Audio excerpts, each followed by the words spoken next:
besoknya atau di bulan besoknya, 1 bulan berselang ya, itu kalian cek saldo kalian 0. Nah itu berarti rekening kalian sudah dibajak atau sudah dibobol.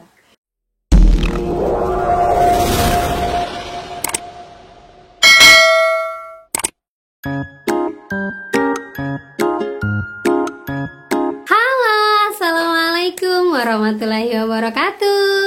Apa kabar teman-teman semuanya? Semoga semua dalam keadaan sehat walafiat. Di hari pertengahan minggu ini semoga kalian tetap moodnya baik dan kalian semua mempunyai rezeki yang baik juga. Amin amin amin ya rabbal alamin. Oke teman-teman, kali ini saya akan membahas tentang ciri-ciri rekening yang dibobol oleh oknum-oknum yang tidak bertanggung jawab, terutama rekeningnya para galbay. Wow, ini kayaknya bener-bener daging banget di pembahasan kali ini ya. Jadi ada satu teman saya yang mengalaminya, terus saya langsung, ayo mbak coba ke bank, cek semuanya rekeningnya apa aja yang terjadi, minta banknya langsung telusuri ini bagaimana ceritanya. Dan ternyata kelanjutannya akan saya teruskan. Tapi sebelumnya buat teman-teman yang baru aja bergabung di channel saya, jangan lupa untuk klik tombol subscribe-nya, nyalakan notifikasi loncengnya agar terus bersama dengan saya. Oke teman-teman, ini dia buat kalian.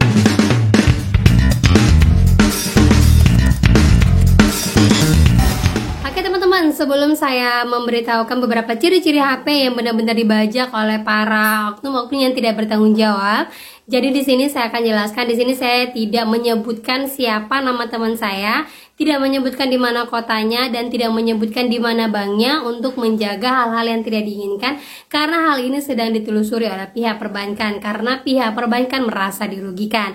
Jadi di sini saya hanya memberitahukan buat kalian-kalian yang galbay benar-benar menjaga rekening kalian untuk hal-hal yang tidak kita ketahui ke depannya. Nah, kita akan awali berita ini.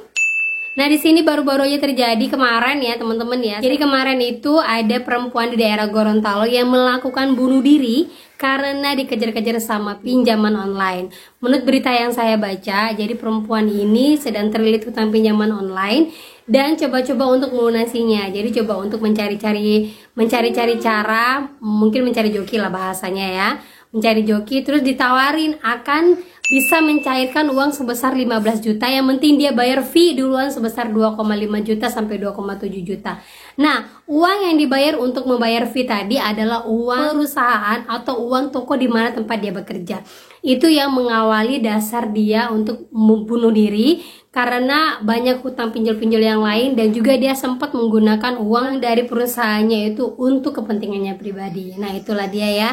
Jadi baru-baru ini buat teman-teman saya yang mungkin nonton di channel saya kali ini yang kemarin curhat, Mbak, bener nggak Mbak ada yang nawarin saya mau penghapusan hutang, mau pelunasan hutang, mau pembersihan BCK. Saya langsung tulis itu kata-kata gede, saya bilang itu penipuan. Nah, sekarang beritanya udah keluar. Jadi buat kalian semuanya yang memang merasa punya hutang pinjol terutama ya, bukan perbankan ya, hutang pinjol ataupun kartu kredit yang sekarang banyak sekali fenomenanya terjadi. Kalau kalian tidak bisa bayar, galbaikan dulu teman-teman. Resikonya sudah sering saya jelaskan, dan bagaimana cara menghadapi resikonya sudah juga sering saya jelaskan sama kalian.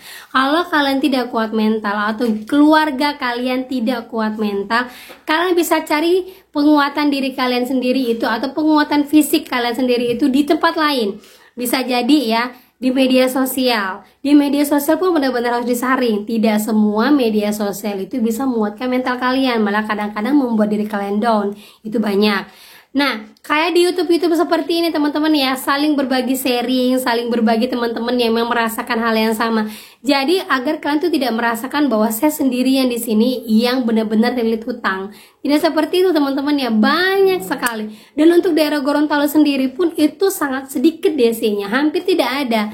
Yang ada tuh paling kredit pintar, paling ya HCI, karena memang mereka tuh menempatkan DC-DC-nya di sana. Kayak kredit pintar saya sudah pernah menjelaskan kalau itu ada turunan dari kredit plus. Jadi kalau di daerah kalian ada kredit plus, berarti di sana juga ada DC lapangannya dan juga HCI. Itu ya teman-teman ya. Jadi kalau memang itu tidak begitu besar di daerah kalian, kalian tidak usah takut. Apalagi kalau sana kredit plus atau kredit pintar itu tidak terlalu besar di daerah kalian, sangat jauh dari daerah kalian, kemungkinan kecil untuk DC-nya bisa datang ke tempat kalian. Jadi jangan mengambil jalan pintas. Tahun ini udah kayaknya udah hampir 5 orang deh, atau 5 orang atau di bawah 5 lah ya, yang mengakhiri hidupnya gara-gara pinjol. Semoga hal ini benar-benar menjadi pemerhatian khusus deh untuk OJK, apalagi yang sekarang mau membuka pintu selebar-lebarnya untuk para pengusaha mendaftarkan menjadi perusahaan pinjol. Kayaknya fenomena banget ya. Jadi kalau sampai ini terjadi, buat diri kalian sekuat-kuatnya, kalau bisa seandainya kalian sudah lunas, jangan mendekati pinjol lagi. Dan yang buat galbay saat ini, kalian fokus hanya untuk membayar pinjol-pinjol kalian yang kalian gabaikan saja. Kalaupun kalian tidak mau membayarkannya, kalian fokus untuk memperbaiki perekonomian kalian. Itu saja pesan saya ya. Nah, kita lanjut lagi untuk ciri-ciri rekening yang dibobol oleh para oknum yang tidak bertanggung jawab. Yang pertama kalian catat. Yang pertama yaitu rekeningnya digunakan untuk pencairan dana pinjol. Kenapa saya bilang seperti itu? Karena kalau kalian sudah menggunakan pinjol, secara otomatis 100% data kalian terbuka. Karena apa? Kalian berurusan dengan DC lapangan, otomatis data kalian ada di DC lapangan. Dan juga ada di DC-DC yang bukan ke lapangan, yang memang DC yang menagih di dalam perusahaan. Sudah pernah saya jelaskan DC-nya itu ya. Yang pertama. Yang kedua, saldo di rekening kalian tiba-tiba kosong. Nah, kenapa tiba-tiba kosong? Misalnya seperti ini, saya punya rekening pribadi saya itu ada di salah satu bank besar, itu sudah lama tidak saya gunakan, itu sekitar hampir setahunan kalau saya tidak salah. Itu saldonya sekarang baru 0. Itu setelah setahun sekarang baru 0. Karena sebelumnya saya punya saldo ditahan itu sebesar 100.000. Dan 100.000 ini setiap bulan akan dipotong sebesar nggak sampai lah 10 ribuan. Itu kayaknya 7.000 sampai 5.000 tergantung sama biaya admin banknya masing-masing ya teman-teman ya. Nah, itu akan berlanjut terus sampai saldonya kosong. Tapi kalau seandainya tiba-tiba hari ini kalian cek, kalian inget ya, besoknya atau di bulan besoknya, 1 bulan berselang ya, itu kalian cek saldo kalian 0. Nah, itu berarti rekening kalian sudah dibajak atau sudah dibobol. Pernah teman saya curhat seperti ini, Mbak, kok tiba-tiba rekening saya 0 ya Mbak ya? Seingat saya bulan lalu itu saya masih ada tersimpan 50.000 Mbak, itu kan saldo tertahan. Kira-kira pinjol itu bisa bobol rekening saya enggak ya? Waktu itu saya masih memberikan energi positif ya. Saya katakan, Mbak, mungkin itu biaya admin yang diakumulasi, jadi langsung didebet, saya bilang kayak gitu. Bisa jadi memang dia langsung mendebetnya sekali banyak. Waktu itu saya bilang seperti itu. Semoga Mbaknya nonton ya, semoga Mbaknya nonton. Dan buat yang seperti itu artinya rekening kalian sudah dibobol. Ya. Dan yang ketiga yaitu rekening-rekening para galbay. Nah, kenapa saya bilang rekening-rekening kepala galbay? Karena bisa jadi. Ini kita berpikir yang jelek-jelek aja lah. Kita maunya berpikir yang positif. Tapi apa salahnya kita untuk waspada dan apa salahnya kita untuk saling menjaga aja deh. Yang namanya duit sudah tidak ada, sekarang harus dibajak lagi atau dibobol lagi. Kan nggak mungkin ya.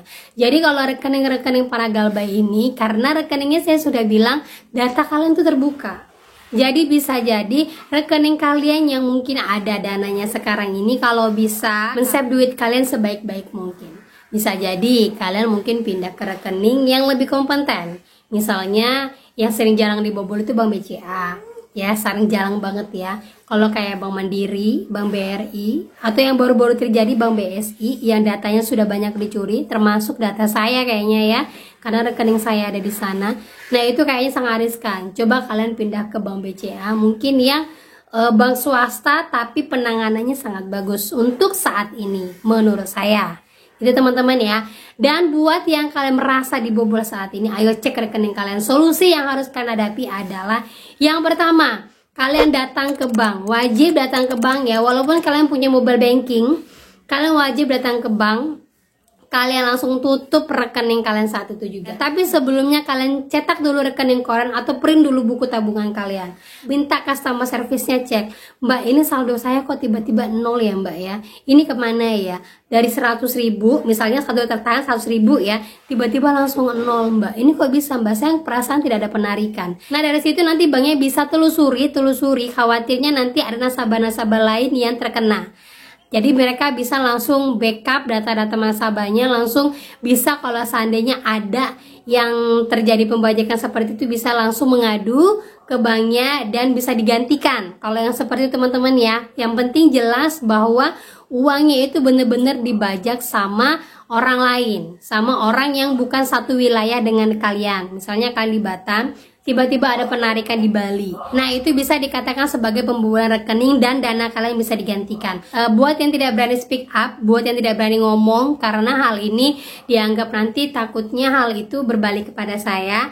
Nah, kalian bisa langsung datang aja ke banknya. Kalau daerah kalian jauh dari perbankan, usahakan sebaik mungkin kalian jangan gunakan rekening itu lagi. Langsung ditutup, ATM-nya dibuang. Seandainya kalian punya ATM atau bank yang lain selain dari yang udah dibobol, ganti langsung PIN-nya. Ganti langsung PIN-nya jauh dari angka-angka yang tidak sama dengan yang kalian buat. Misalnya awalnya 12345, yang kedua jangan langsung 049, acak-acak lah pokoknya teman-teman ya. Jangan juga tanggal lahir ataupun nomor rumah kalian, kalau bisa seperti itu. Nah, ayo buat kalian semuanya yang merasa kemarin yang curhat ke saya, yang sempat saya katakan, Mbak bisa jadi tuh uang admin, langsung ke bank ya Mbak ya, langsung ke bank, langsung minta blokir rekeningnya, langsung kalian minta, Mbak ini rekening saya kemarin tiba-tiba langsung ke nol, coba Mbak telusuri ini kemana ya uangnya, gitu ya. Walaupun 50.000 itu akan diganti sama perbankannya kalau benar itu adalah pembobolan rekening. Jadi kalau harus perhatikan yang dikatakan pembobolan rekening, jika saldonya 100.000 tiba-tiba langsung nol.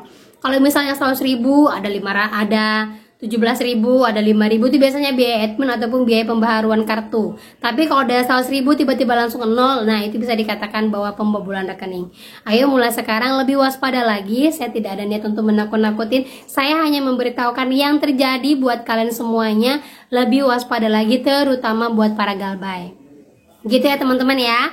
Oke, itu saja yang bisa saya sampaikan buat kalian. Semoga bermanfaat buat kalian. Apalagi berita ini benar-benar baru-baru aja terjadi dan teman-teman saya sudah ada yang mengalaminya. Jangan sampai kalian lagi. Gitu ya. Akhir kata saya ucapkan Assalamualaikum warahmatullahi wabarakatuh.